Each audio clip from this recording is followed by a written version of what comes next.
Magandang gabi, bayan!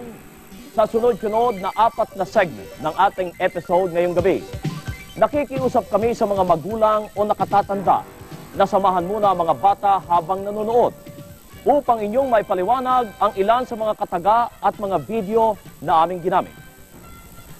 Noong ika-29 ng Disyembre 1993, napatay si Glenn Dennis Katangay, 29 na taong gulang, at prinsipal ng San Narciso Vocational School sa San Narciso, Quezon.